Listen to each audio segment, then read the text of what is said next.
Well, good afternoon and welcome to St. Charles Health System's Doc Talks. I'm Lisa Goodman with St. Charles and your host for today, and it is my great pleasure to welcome you to today's presentation, COVID-19 Update, Variants, and Vaccines. As we all know, the Delta variant is tearing through Oregon, fueling a record-breaking number of positive cases, hospitalizations, and deaths. Today, Dr. Cynthia Maree, St. Charles Medical Director of Infectious Disease and Prevention, is going to walk us through what we're seeing right now and explain where we're at in terms of our understanding of the variants that are circulating, and also giving us an update on vaccines. Originally from Corvallis, Dr. Maree is a graduate of the University of Oregon and the Stanford University School of Medicine. She has more than 15 years of experience in infectious diseases with special interests in hospital medicine and transplantation. She's a member of the Infectious Diseases Society of America and the Society for Healthcare Epidemiology of America as well. So it is my great pleasure to turn the time over to Dr. Cynthia Maree. Thank you, Lisa. And thank you for allowing me to present you with this information. I was last here in January of this year doing a doc talk on vaccines, just as we were beginning to roll those out to our community. There's a lot that has happened in the last 8 months, and I'm going to try to touch on some of the highlights of that. I'm sure I won't be able to get to everybody's burning question, but I'm hoping that I can answer some of them and leave enough time at the end for answering further questions as you have them.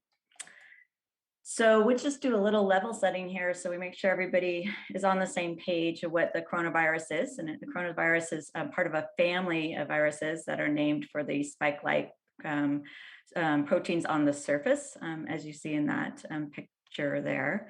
Most of the coronaviruses that we see occur in different animals, and sometimes they do cross from animals to humans.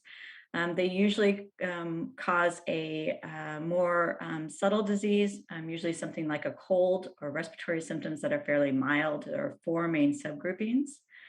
And we did begin to see some more virulent viruses come out in the last decade or so. And those include SARS, the severe acute respiratory syndrome, and MERS, which is Middle East respiratory syndrome. And then, of course, in 2019, we saw the novel coronavirus, which is like SARS, so it was named SARS-CoV-2. The exact origin of where this virus came from is still being investigated. The thought is that it may have jumped from an animal source, such as a bat, but I'm sure we will get further information about that.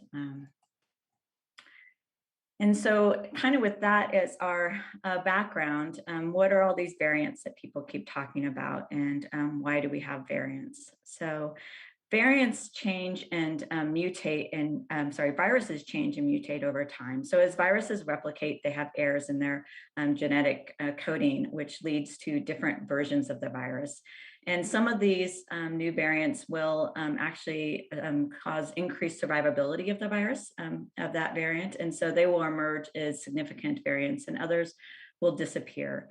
And the creation of these variants happens as the virus is replicating. So the more virus that you have in a community and the more spread you have of a virus, the more chances you have for these newer variants to emerge.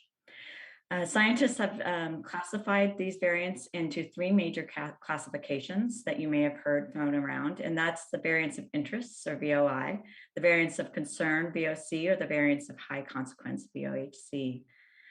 These classifications are made based on how easily the variant spreads, how severe the symptoms are, and how they are treated, or how difficult it is to treat them with the available therapeutics. So here are the variants of concern in the United States currently. And I want to just first talk about beta, because beta is one that although originally identified in South Africa, we have not seen in huge amounts here in Oregon or in our community. Alpha was the one that we began to see in the spring and really caused our spring surge. That one was notable with causing increased spread, more rapid spread than the variants prior, and may have caused some more severe illness. That wasn't completely clear, but our vaccines were still very effective against the Alpha variant. The gamma was one that I had on my radar to keep attention to, because we did start to see that around the same time we were seeing alpha. And there was some competition with the P1 gamma. It originated in Japan and Brazil, where it was first identified. And the concern with that is it did seem that there may have been some increased vaccine resistance, but in particular, the monoclonal antibodies that we were using had less effectiveness. So we became limited in which monoclonal antibodies we had available. So I will show you in Oregon what that looked like over time. Now we send a certain subset of our samples to be sequenced. And this is looking at, and this is available through our OHA site. You can see this lineage. And shows you through time what the variants have done in Oregon. And you can see the blue in the middle there, that's our spring surge with the B117. And then you see that kind of grayish color, I guess, is our P1. And you saw there was a little bit of competition there happening in May. Wasn't quite sure which way that was going to go. But then at the same time, you start to see that little bit of yellow or mustard color.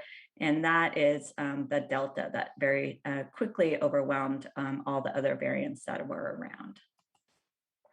So the Delta variant, or the B16172, is originally first identified in India. And that one so far has shown a much more rapid spread than any of the prior variants. There may be some more severe disease, and there have been a little bit of changes in our vaccine effectiveness. So let's talk a little bit further about Delta. So I'm going to show you this graphic, and you'll notice it stops at the end of July. That's really because what I would be showing you is just more red bars after that. But I wanted to show it to you to illustrate what we are seeing here in our samples at St. Charles. We are sending all of our positives up to be run as batches, just to find out exactly what is happening locally in our microenvironment with variants. And you can see here at the beginning of June, these are in 2-week increments for the bars, and you start to see that little bit of red show up. But within 4 weeks, it was overwhelmingly red. And this is really occurring at the end of June and beginning of July. So this is showing you our positive 7-day cumulative positive cases in our area. And what I wanted to show you on this graph was a couple things. One, as we look at our winter and spring surges, you can see that the absolute height of those were about the same, but you can see our current surge is just magnitude folds higher than that. Obviously, that's our Delta surge.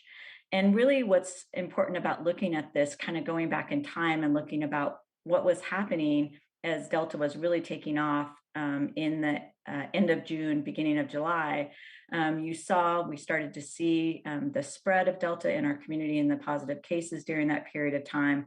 But also behaviorally, we were making some changes in our community with the stopping of the mask mandates and increasing our social gathering sizes and liberalization of restrictions to indoor dining and other measures that had been put in place.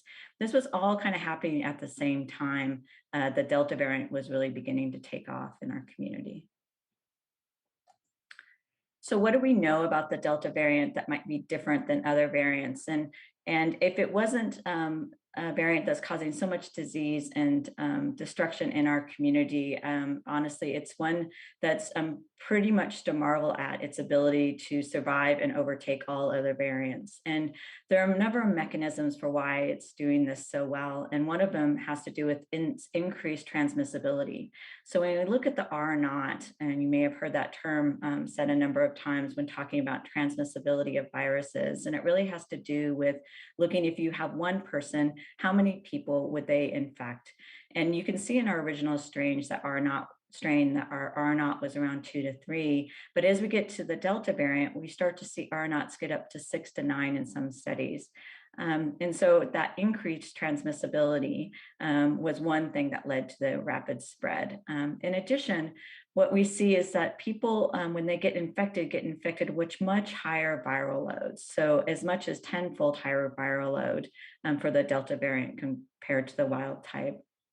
We also see this prolonged high viral loads in people infected with Delta.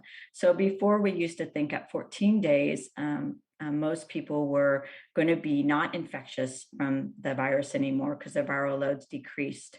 However, we see in Delta that at least when we're looking at just viral loads, we can see that is extending out to as much as 18 days. With that higher viral load has come shorter incubation time, so people are sick sooner, so on average of 4 days instead of 6, and they have an increased risk of reinfection, so just circulating viruses again.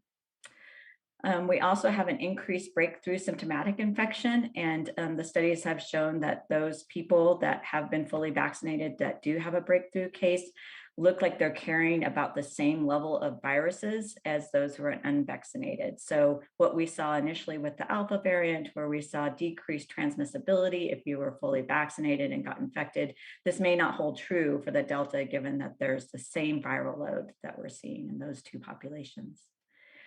And there may be more severe infections in the unvaccinated, although studies are still trying to definitively determine that.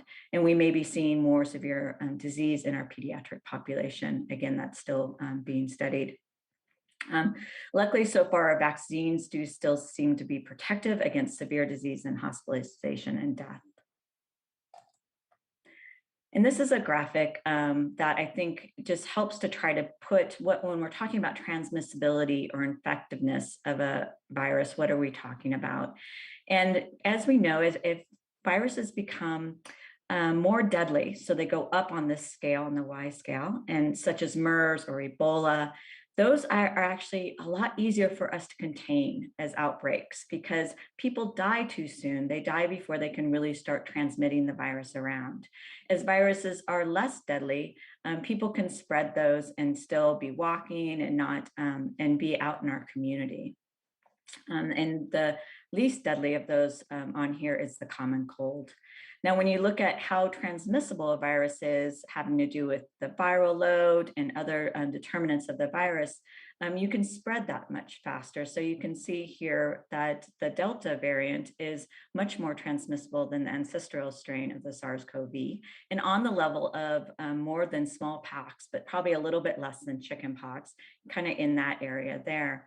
And so that is really kind of the really sweet spot for a virus, being able to spread, being highly transmissible, but not so fatal, so people continue to walk around in our community and can spread the virus. So why, if we have the vaccine now, are we talking about so much virus being transmitted in our communities?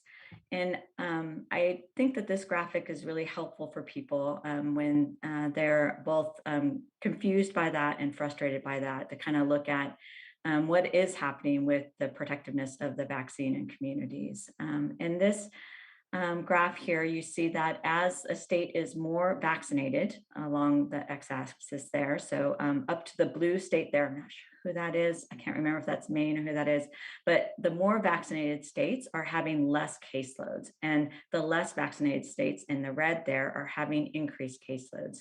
The one outlier there that ruins that nice little slope is Florida. And I think that that's super interesting. It may have to do with the average age of the population there, who's vaccinated, who's not vaccinated, but it is an interesting outlier. This was recently published in the Lancet in discussion of boosters. And I also think it's helpful just looking at variants in vaccine efficacy. If you can see that B graph up there in the right upper corner, that's the one I really wanted to focus on. It's showing there that you have on the x-axis a vaccine efficacy against any infection, where going up on the scale, you see vaccine efficacy against severe disease.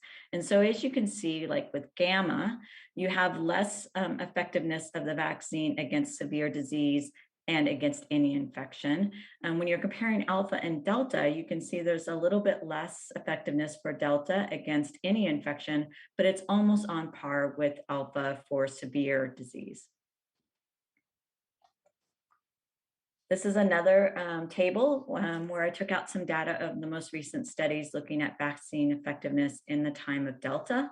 And so when we put together some of these epidemiological studies that are looking at vaccine effectiveness in a point of time, this is not over time, but in a point of time against Delta, you can see for Pfizer that the Alpha has around 92% effectiveness against confirmed infections and 93% against symptomatic.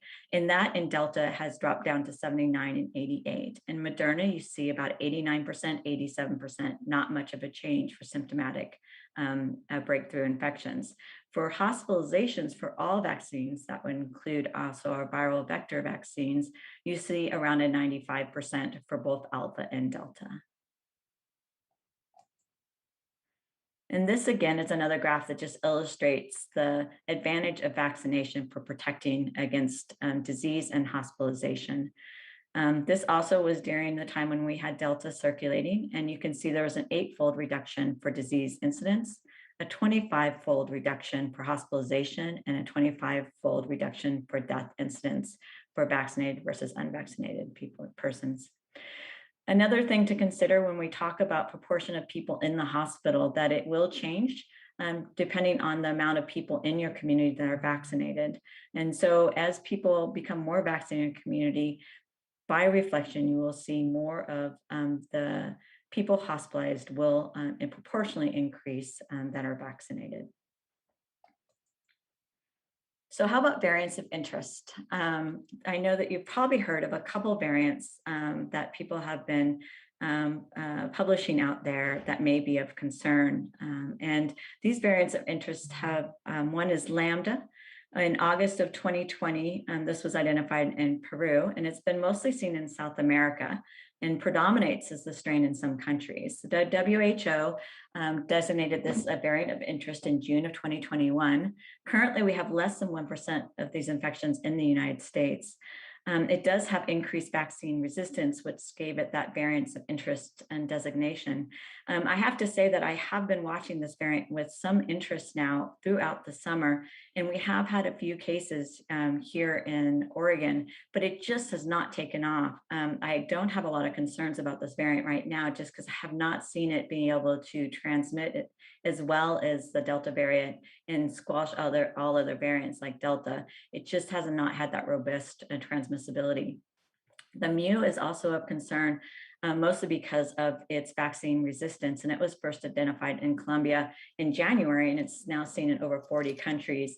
There have been outbreaks in South America showing that it can be highly transmissible in certain subset of populations. We currently have a 0.1% of all infections in the United States, and it's currently not increasing in numbers, but it's definitely one to keep an eye on. I want to pivot now to talking about vaccines and specifically and in more detail for an update on where we're at with our vaccine campaign. And this is just a little bit of review for people. So again, so we're all in the same place of talking about what vaccines are currently available in the United States.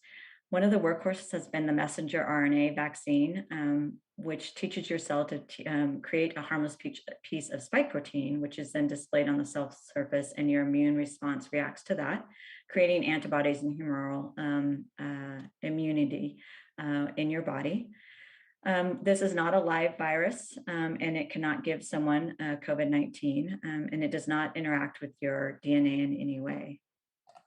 And this is a schematic that I showed back in January and just wanted to review again.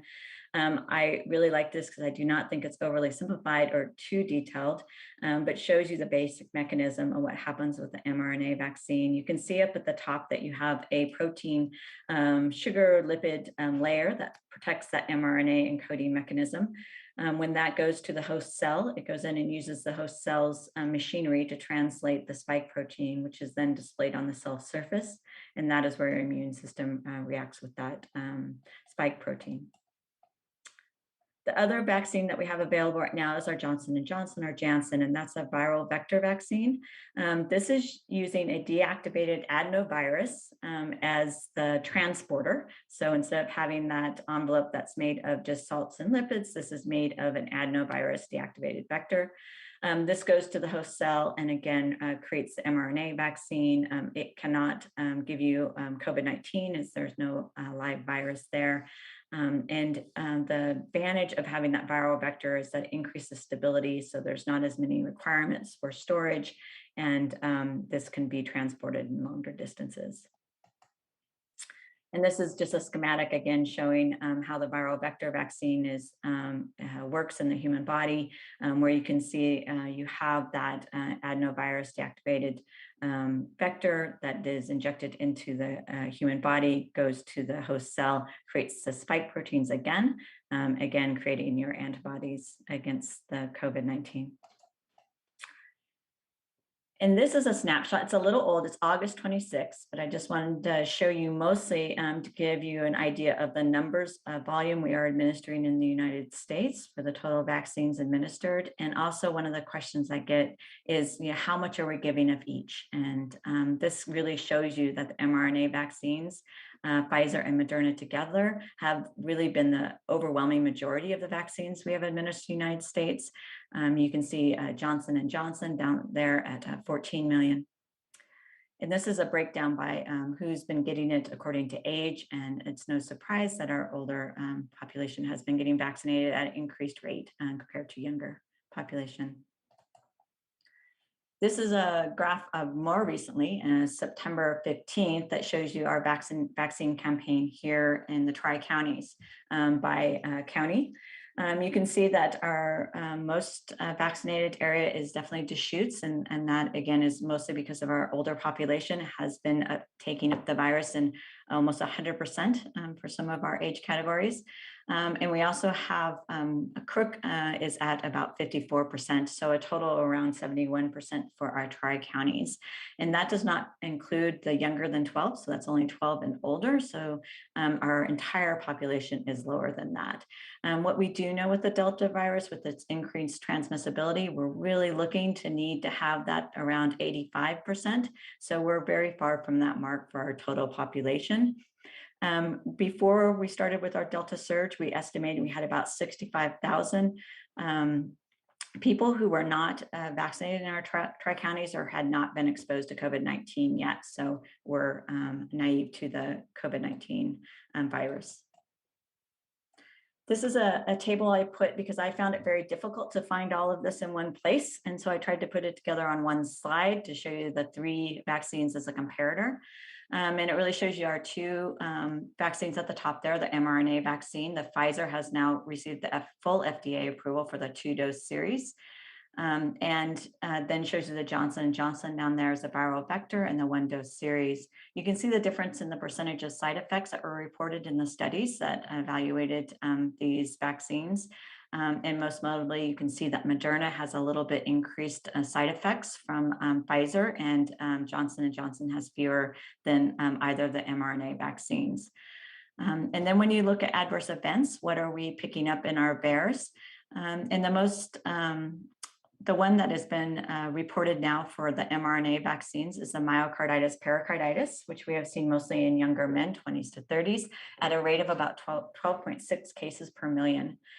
This does occur most commonly after the second dose, about 2 to 3 days afterwards, usually self-limiting, can be treated with ibuprofen and Advil, and is rarely a serious complication. There has also been anaphylaxis seen in at a rate of about 1 per 1 million. When you look down at Johnson & Johnson, you see that there are two main adverse events that have been reported, again, rare, but have been associated with the vaccine. One of them is the thrombosis with thrombocytopenia syndrome. That's the blood clotting with low platelets. That's been seen in about 20 cases per million, and mostly in reproductive age women. That has been rarely fatal. The other adverse event we have recognized in the Johnson & Johnson has been the Guillain-Barré syndrome, and that is a peripheral neuropathy that could be ascending in nature. Usually, again, is self-limited, occurs in about 8 per million. And it's difficult to exactly tease out how much of these are attributed to possibly a gastrointestinal illness, but because it's only been a signal that's been noted in the viral vector vaccine, it has been determined that it should be reportable as a possible adverse event linked to the vaccine.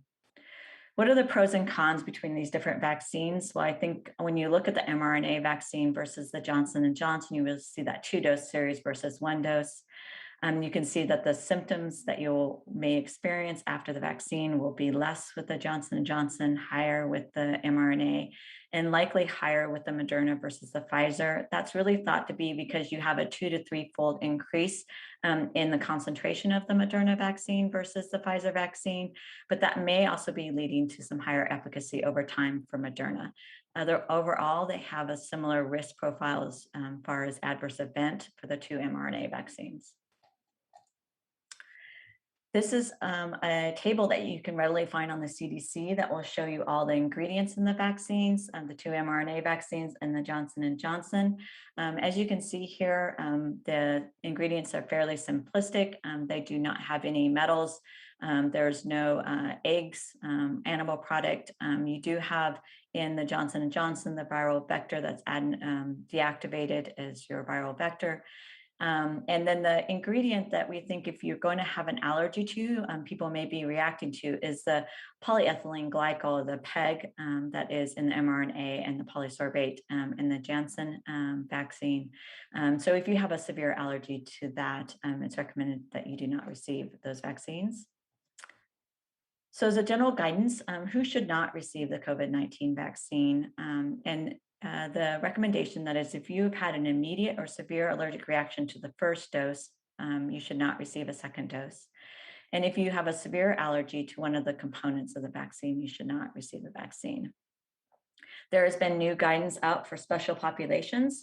The data has shown that for moderate to severe immunocompromised persons, they should be receiving a 3-dose series instead of 2-dose series.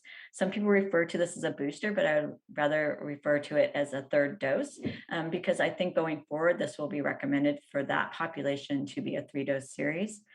You receive your 3rd dose after the 28th day, and this is approved for either mRNA vaccine, the Moderna or the Pfizer. And then there has been a strong consensus statement that has been put out regarding vaccinating pregnant people and recommending that against COVID-19. There's been severe complications that have been occurring for those who are pregnant and get sick with the Delta variant.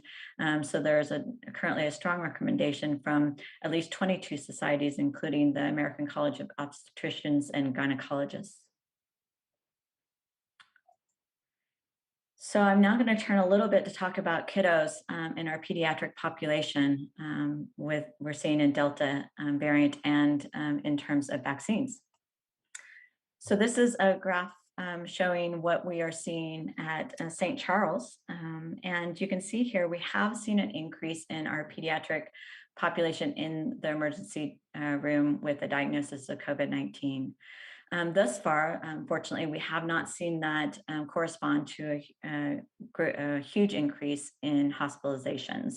Slight increase, but not significant. So that has thankfully been the case thus far. When we look at the United States numbers, we see the cases per pediatric population has been increasing rapidly, and it's higher than in the winter currently for the United States as a whole. The one change that people are noting that is of concern is that we see that percentage of total cases has increased for children, where before it was around 2 to 3% of our cases. Now we're up to about 30% of our total cases are in the pediatric population. So in summary, we do see that increase of pediatric cases going from 2 to 29%. Mortality has remained low, thankfully. We do see about 2% of cases may result in hospitalization, and 20 to 30% of those who are hospitalized may require intensive care unit admission. So the concern as we have increased cases and increased percentage of those cases are children, that the increasing, that those percentages of those requiring hospitalization and ICU admissions are staying the same. So overall, we may be beginning to see increasing cases. And in some region, that is true. Thankfully, so far, not here. Our multi-system inflammatory syndrome in children has been identified, and that is affected greater than 4,000 US children with over 40 reported deaths due to this syndrome. And this is a timeline just to kind of level set of where we're at. I'm looking at Pfizer since it's been leading the approval process for vaccinations. And you can see that we did receive towards the end of May the approval for vaccinating 12 to 16-year-olds. There was a submission for a full FDA approval, which was finally granted in August. We also did see a request for review of boosters, and a Delta variant vaccine trial has begun. We did see in September now, just this morning, Pfizer announced that they have concluded their study and found that there was very good success with the study with little adverse events. And so they will be submitting that for an EUA with the FDA in the following couple of days. So hopefully we'll have more information regarding that soon. Still, I think people are very eager to hopefully see this get approval under EUA by the end of the fall. I think at the longest we'll see is maybe January, but hopefully before the middle of winter, we'll have a vaccine for the age 5 to 11 approved. We are still waiting for that age 1.5 half-year-olds up to 5-year-olds, and those will be done in 2 different submissions. And so we'll wait to see what those trials show. And then hopefully by January, we'll have everybody able to get a vaccine. So let's talk a little bit about boosting our vaccines, because that's been the hot topic of the day. So you may remember that on August 17th, we got a tweet that the president was planning, I'm not on Twitter, but I guess we got a tweet that the president is planning to administer boosters as soon as September. The CDC and the FDA wanted to have time to review the data before they made final recommendations. So that we have not made that September 20th mark, which is today, for administering boosters as of yet. The countries that were already approved for that and planning: Israel, Germany, Britain, and France. And as I already alluded to, we had recommended the 3rd dose of the mRNA vaccine for moderate to severe immune compromised. So what did the CDC or the FDA want to do before they gave final approval for the boosters? They really felt like there was a couple questions that they needed to answer. One was, do we need them, and do they work? And when they're looking at do we need them, they're looking at is vaccine effectiveness waning over time? Is there reduction with the Delta variant? And are there subpopulation variability to vaccine effectiveness waning if it's occurring? And do they work, knowing whether giving boosters was actually leading to improved vaccine effectiveness over time? If they will reduce our hospitalization and mortality? And if they will improve vaccine effectiveness against the circulating variant at this time. So they're really looking at reviewing some of the data that was coming out of Israel, who had started boosting sooner, and trying to understand some of these questions and get them answered. So one of the things we did know from our data here is that vaccine effectiveness against hospitalization was still holding, that we seem to have a very good protection against hospitalization in July against severe disease. However, we did begin to see some decreased effectiveness against all infection, so breakthrough infections for mild to moderate disease, including an asymptomatic disease. At the same time, you see that we had an increase of the Delta variant. So one of the challenges was to try to determine which one of these was most contributing. Was it waning of the vaccine effectiveness over time, or was it due to the new circulating variants? So in summary, the committee knew that they had high protection currently against hospitalization, but there was increasing occurrences of breakthrough asymptomatic and mild infections occurring. And they acknowledged the fact that we needed to have a continued evaluation going on about effectiveness of vaccines over time and effectiveness for different variants as they emerge. So I did watch the deliberations on Friday of the advisory group. It was a very long meeting, but I think they thoughtfully went through some of these concerns. And one of them was trying to balance the benefit risk for all age groups, including safety of boosters by the data that was available to them. Looking at our top priority, still remaining vaccinating the unvaccinated, because that will benefit the most in the United States. And then giving priority of boosters for those who are most at risk for severe disease. And really addressing some of our concerns we've had for vaccine distribution and including boosters in that. And assuring that the global vaccine availability in order to protect against future variants, which occur when we allow for the virus to spread uncontrolled in other places of the world also. The WHO specifically has been addressing that and urging our wealthy countries to halt booster shots and send more doses to poorer nations because as the entire world, we benefit as every person on the planet is able to be healthy. So this is some of the latest data that came out this past week that the advisory board was looking at when they were making their decision. In Israel, we saw that they looked at greater than 1 million Israeli citizens that were over 60 years of age and had been fully vaccinated with Pfizer greater than 5 months on March 1st.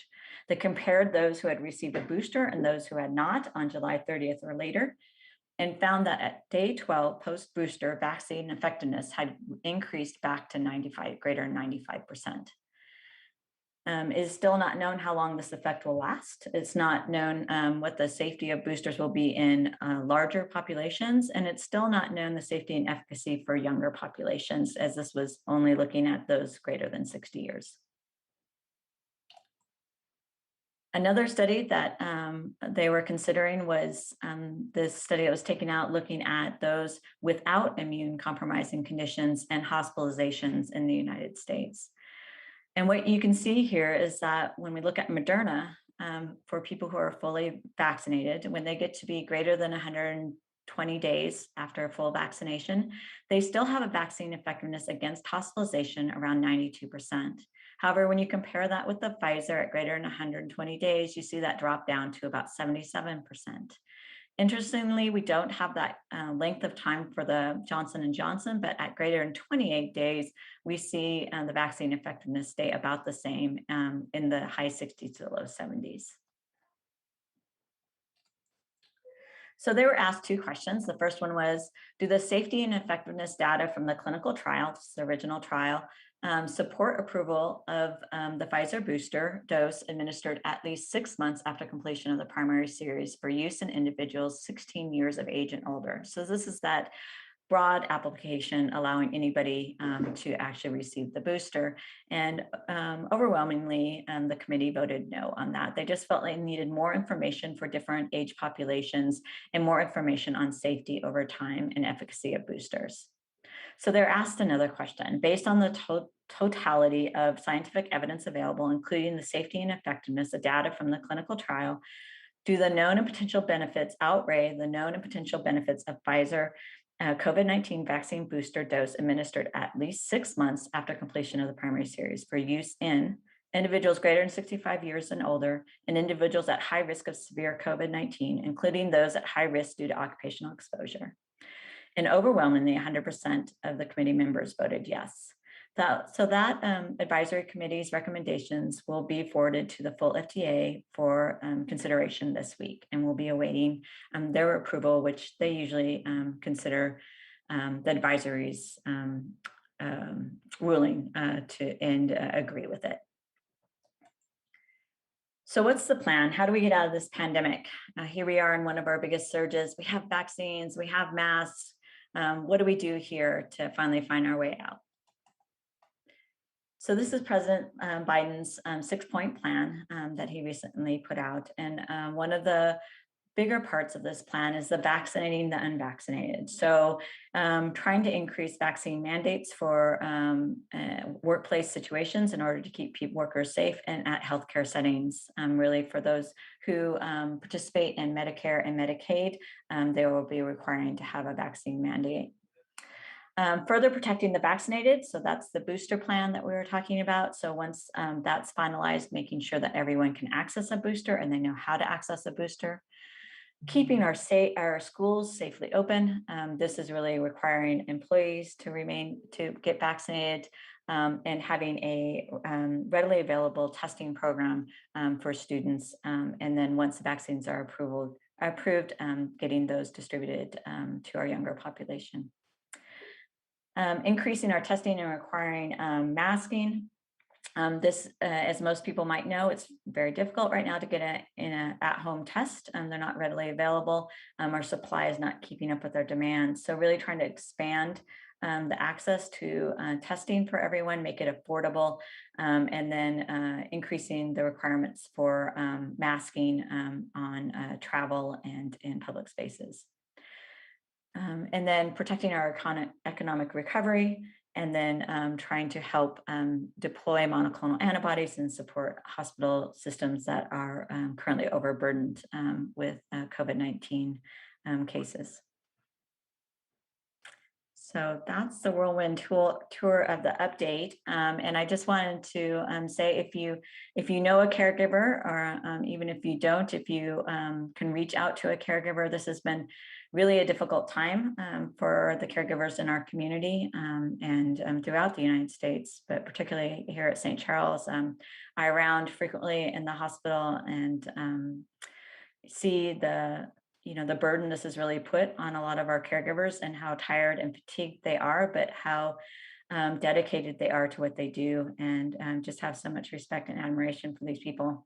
So thank you for all our caregivers and for the community for supporting them. Great. Well, thank you, Dr. Maree, for that very detailed presentation. A lot of great information in there. That is great to share with our community. Just a reminder, if you're still with us on YouTube or Facebook, we are taking questions from you. So for the next 20 minutes, we will do Q&A. So please, if you have any questions, go ahead and post those there, and I will make sure and ask Dr. Maree, our resident expert. So we do have a few questions that have come in already, so we'll go ahead and get started on those. First question, are you doing DNA tests to confirm it's Delta? Oh, the genetic testing for the different strains. Yeah, that's a good question. So how we currently do it at the state level and here at St. Charles is we send them as a batch. So they're not individually identified, and we can't link those to an individual. We send them as all of our positives, and they're able to give us back the percentages of the different variants from the samples we send them. Great. And why don't you count natural immunity? Not sure the question. Count it in terms of the percentage that are protected in the community? I think so. Okay. We do look at that when we're looking at modeling, for sure, when we look at how much of the population's vulnerable. So that was the number that I provided of this around 65,000 that we thought were still vulnerable due to the fact that had not been exposed previously. They were not a known positive, nor had been fully vaccinated. So when we look at how much of our population we consider to be most at risk, it is definitely a consideration when we're looking at that in terms of the risks for our community. What would you tell parents who are still hesitating to get their kids over the age of 12 vaccinated? Do you have your own children, and are they vaccinated? Yeah, this has actually been coming up a lot. So thank you for asking that question, particularly because of some of the information out there regarding fertility and the misunderstanding of that, concerns that people have raised. So far, there's been no data to suggest that the vaccines affect fertility. And I did readily get my children vaccinated. They're 12 and 13. And so my then 11-year-old in May, when she had her birthday, that was her birthday present, was they were actually very happy to. They'd been concerned about getting COVID themselves. They did not want to get sick from it. But we also live in a multi-generational household, and I have family members who are at risk for severe disease. So I was very motivated to have a fully vaccinated household to best protect all those around me. So I did get my children vaccinated. I do think when we discredit the importance of children in our society for how healthy our society is, that we're going to do a disservice for our society as a whole. They're very much a part of our entire social milieu. They are important in the spread and transmission of the virus, in addition to the concerns of them getting severely sick or having long-term effects from the virus. I think all those things need to be considered when you're looking at the risk benefit in children, and really looking at the numbers of children we have vaccinated so far with the really excellent safety profile of the vaccine. For me, the benefits far outweigh any risks that might be perceived out there. So I recommend vaccinating children to those that ask me, and yeah, did definitely vaccinate my children right away. Right. This is a good question because I think this one is on a lot of people's minds right now, especially those who may fall into that 65 and older group or who may be immunocompromised. But if you do go on to get that third dose, can you start with a different brand, or do you need to get that third dose from the same manufacturer? So if I got Pfizer dose 1 and 2, can I get Moderna dose 3, or do I need to get Pfizer dose 3? Right. It's such a good question. And I got to tell you, right now, there's only one option. Right now, they're only looking at the Pfizer for the booster. I expect maybe Moderna will be. I mean, I heard Fauci on the radio saying he thought Moderna and Johnson will be soon after that, although I'm just not sure what data he's looking at. So I'll be interested to see what the advisory committee recommends on that, given we haven't seen the waning of Moderna at the same amount as Pfizer. So I think that's really what kind of pushed people to feeling like we needed to approve that sooner. So that's not an option yet. But when that is an option, I'm hoping we have a lot more information from some of the trials that are currently out there looking at mixing doses, and to really give us an idea of when they might be synergistic, meaning they might work together to even provide more lasting immunity, and when they might be antagonistic, meaning they may not actually make it so you have more adverse event without any benefit. And so, we really need to better understand how these vaccines work together on our immune system, and possibly for causing adverse events, before we would recommend mixing and matching. The mRNA vaccines, from the beginning, they've said if you're not able to get the brand du jour that you started with, that get the one that's available. And so, I think that the evidence out there is more safety within the same class of vaccine. Where we really are kind of in uncharted territory is really looking at that mixing of the two different types of vaccine. Okay, great. Well, more to come on that. Why are some healthcare professionals hesitating to get vaccinated, given the safety and efficacy profile of the vaccines? What are some of the common reasons you've heard in that population? It's such as you can imagine, there are many type of people that work within healthcare industry. They have different cultural backgrounds. They have different medical issues themselves. They have different experiential lives. And so as varied as the people who work within healthcare industry are as varied as the reasons I've heard. I don't think there's an overwhelming reason. I think still there are different people with different levels of exposure to COVID within our healthcare system. We still have some people that work only from home or work remotely and never really have direct experience with COVID. So their experience has been different than those that work directly with people with COVID-19. And some people have severe reactions to vaccines, so they may be more nervous about vaccine they've not had before to know if it's safe for them. So there's just really a lot of reasons that people might be making different decisions at this point. I have open office hours, and I've been speaking with a lot of caregivers, trying to answer some of their concerns about the efficacy and safety of our current vaccines. And I think there's still a lot of dialogue to be had for some people. They need more information, and they need more encounters with having a dialogue with a professional to really get some of their questions answered.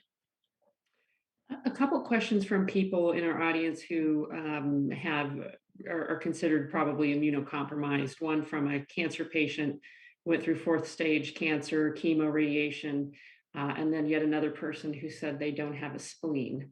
So would you consider those two groups immunocompromised? And do you think that they should still be vaccinated? Any concerns with vaccination, or are those folks, especially in need of vaccinations, considering their medical status? Yeah, so good questions. As far as if they should get vaccinated or not, yes, I think they should definitely get vaccinated. When you're starting to talk about boosters or third dose, in that third dose category, the moderate to severe immune compromised status, the CDC has outlined exactly who would fall within that category. And so if you're not able to find it on the CDC site, I would recommend that you speak with your healthcare provider directly about that, whether they feel like you, given your situation, would qualify for that. And even if you don't qualify there, you may be considered in that high risk population for having severe disease, so would be qualifying soon for a booster. So I think either way, you're probably going to be getting into that area where you're going to qualify for a third shot, whether it's considered a third dose of a series or it's considered a booster. And that designation only might matter depending on when you got your second dose. So if it's a third shot, you can get it within 28 days of your second dose. If it's a booster, it's within 6 months. So you have to wait for 6 months. So just kind of knowing where you fall on that spectrum of risk for severe disease versus moderate to severe immune compromised designation. And really your healthcare provider can kind of help tease that out for you to know when it's best to time that third vaccination. Great.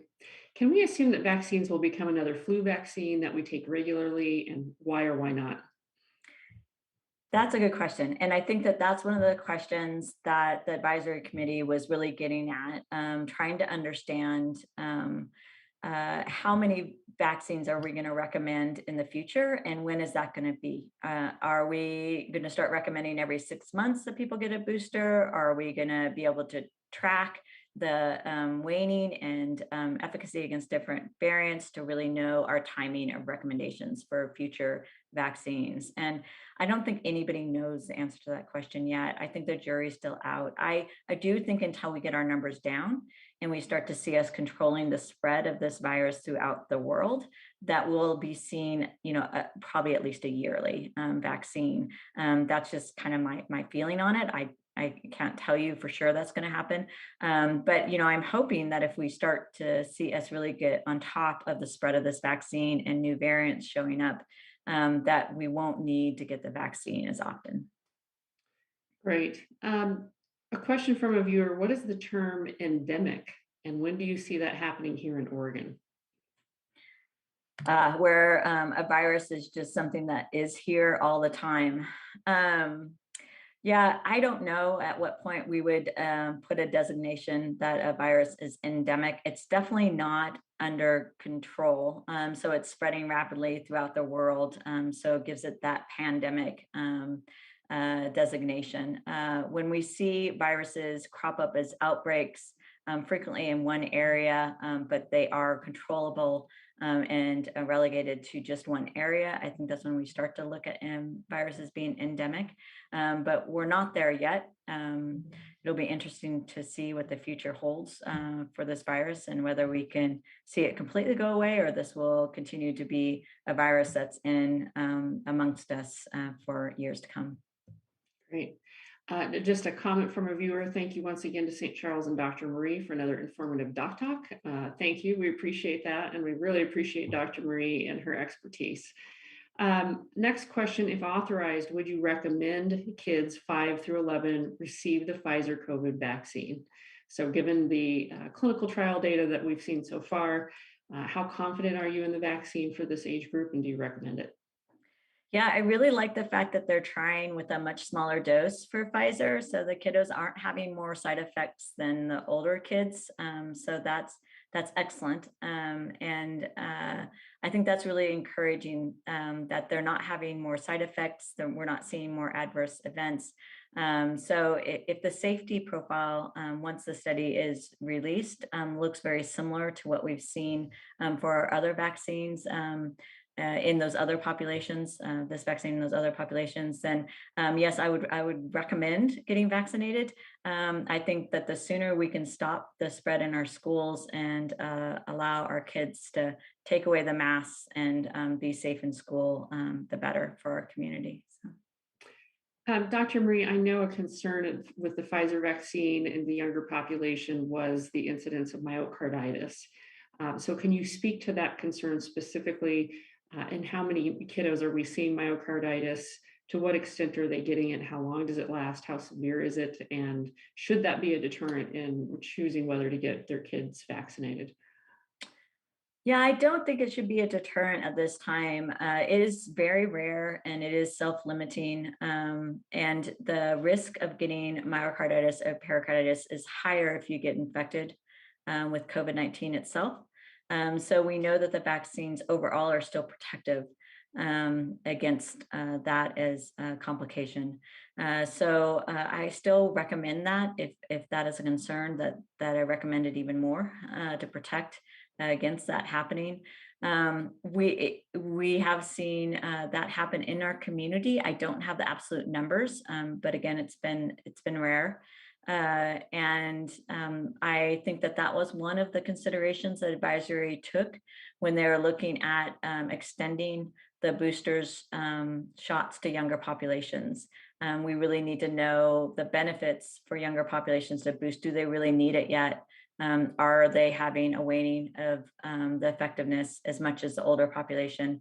And will this protect them against severe disease, to know whether it's worth even that small risk of having pericarditis? So I think it's always a consideration when we're looking at vaccine recommendations, but it would not prevent me. And I think we will continue to keep a close eye on that as a possible adverse event in our populations. Great. A question from a viewer. I'm 66 and I'm ready for a booster. Where can I get one this week in Bend? Yeah, so currently the FDA and the CDC have only recommended that for the moderate to severe immunocompromised. But, I'm hoping by the end of this week, we'll have final approval and they'll say, go ahead. And as soon as they do, anywhere that they're administering vaccines, you should be able to get a booster. And so I would recommend you go to our Central Oregon COVID vaccine.com to find out where to find a vaccine. And hopefully the pharmacies will be ready for us as we get more and more people wanting boosters. Great. Another comment from a viewer. Thank you very much for a very clear, informative presentation, and greetings from Europe. So we have viewers from all around the globe today, which is fun. Thank you so much for the kind comments. Another question. There is a mandate, and come October 18th, folks have to be vaccinated if they work in healthcare and some other industries, depending on the size of the employer. Is that something that you and St. Charles supports? Yeah, it's a loaded question. Personally, I think like all of us, I think most people in America don't like the idea of mandates. We don't like to make people do things. We want people, particularly, I would say as a physician, I like to give people informed consent. I like to give them the information and help them make a decision that makes sense for them. However, we are in the middle of a pandemic, and what we see here at St. Charles is a lot of pain, suffering, and death that's occurring because of this pandemic.